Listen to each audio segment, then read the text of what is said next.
गांव के एक छोटे से घर में रहती थी सावित्री देवी। उम्र 75 साल।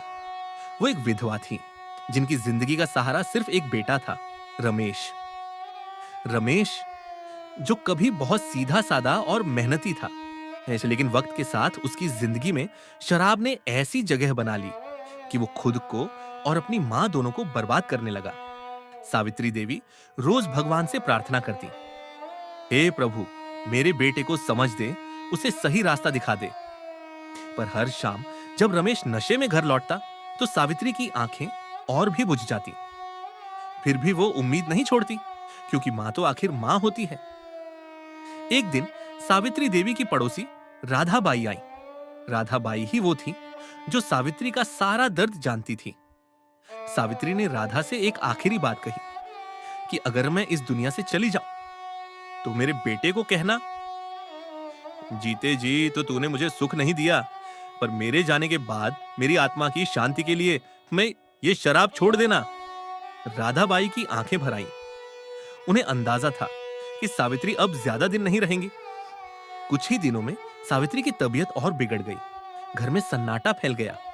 रमेश अपने नशे में ही खोया रहा और एक रात सावित्री देवी ने हमेशा के लिए अपनी आंखें बंद कर ली।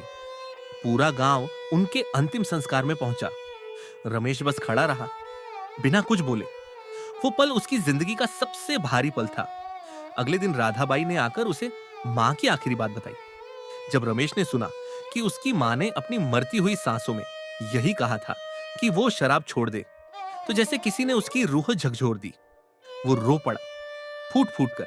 शायद पहली बार उसके दिल में पछतावे की चिंगारी जली थी। दिन बीते और रमेश ने अपनी मां की याद में एक फैसला किया कि अब वो शराब को हाथ नहीं लगाएगा। पहले कुछ दिन बहुत कठिन थे। रात में बेचैनी, पसीना, गुस्सा, लेकिन फिर भी उसने हिम्मत नहीं हारी। वो अब सुबह खेतों में काम करने लगा, लोगों से अच्छे से बात करने लगा और गांव के मंदिर जाने लगा। धीरे धीरे गांव वाले भी हैरान थे। वही रमेश जो कल तक सबका डर था, आज सबका साथी बन गया था। एक रात महीनों बाद रमेश को सपना आया। उसने देखा उसकी मां सावित्री देवी उसके सामने खड़ी है। चेहरे पर वही शांति, वही प्यार।